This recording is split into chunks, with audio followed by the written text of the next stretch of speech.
Hello, my name is Max DeVaron.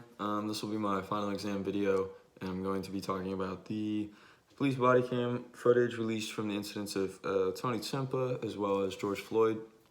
And to start, let's start with let's define the two videos. The first video I watched was the George Floyd one, where it showed the full 14 minutes of the confrontation, and the body cam footage we got from that was an officer that was predominantly facing the pedestrians that were watching as the altercation went on.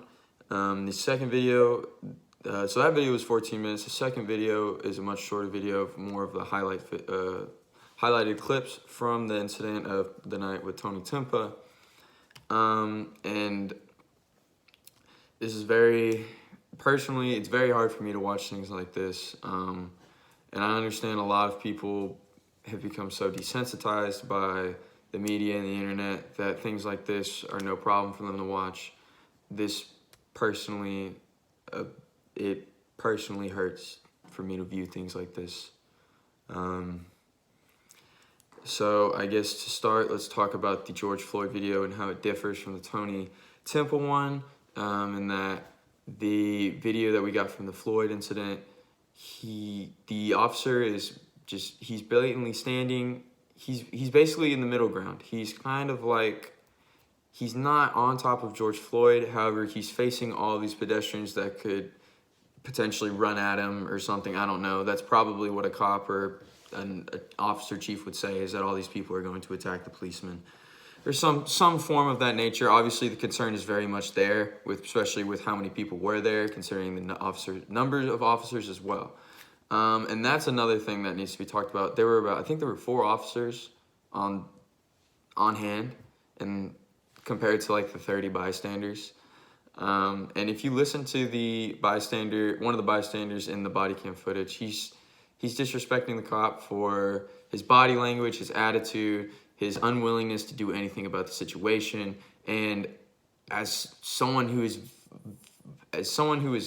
live, who's watching the restraint of a man by his neck live, I think it's necessary to say these things.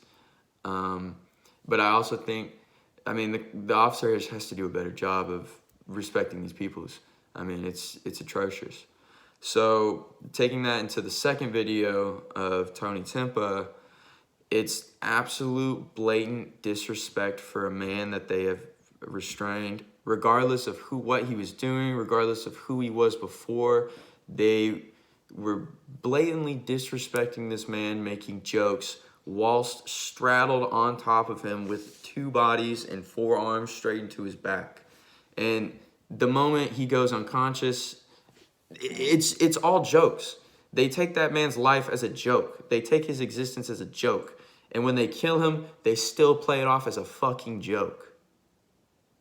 That's ridiculous. That is an officer that is supposed to be protecting people. Yet, did you see the video? I just want to reiterate that when he was on the gurney, one of the officers he just starts flinging his neck and watches his body go limp. And then he goes, "Well, I hope I didn't kill him." Well, I hope you realize that you are the fucking problem. And the fact that this video was hidden from the mass public for 3 years, there is a definite problem in the system. There's an absolute problem. They are trying to protect these peoples from doing a poor job when there is no reason they should be protected at all. They should be trialed and prosecuted for everything. For everything. That is absolutely ridiculous. And this is the reason why so many people are afraid of officers. They're afraid of law enforcement. They don't like law enforcement because law enforcement don't like regular people. Law enforcement get a badge on their chest and they think they have the power to do whatever they please. And it's heartbreaking. It really is. Because people like both of these men should still be alive today. Yet an officer's policy and duty and right to the badge is more important than these guys' lives. That's 2 chapters. That's 2 books ended. That's 2 complete stories cut off mid-chapter. We'll never get to know anything else about them. And this goes for everyone that officers have killed in the past. I wish I could say it's got to stop, but it's not going to. It's just never going to. There's always going to be an extraneous situation in which an officer pulls a weapon and then is in trial for 2 to 3 years because no one can get to the bottom of it when everybody has video evidence coming from their goddamn heart.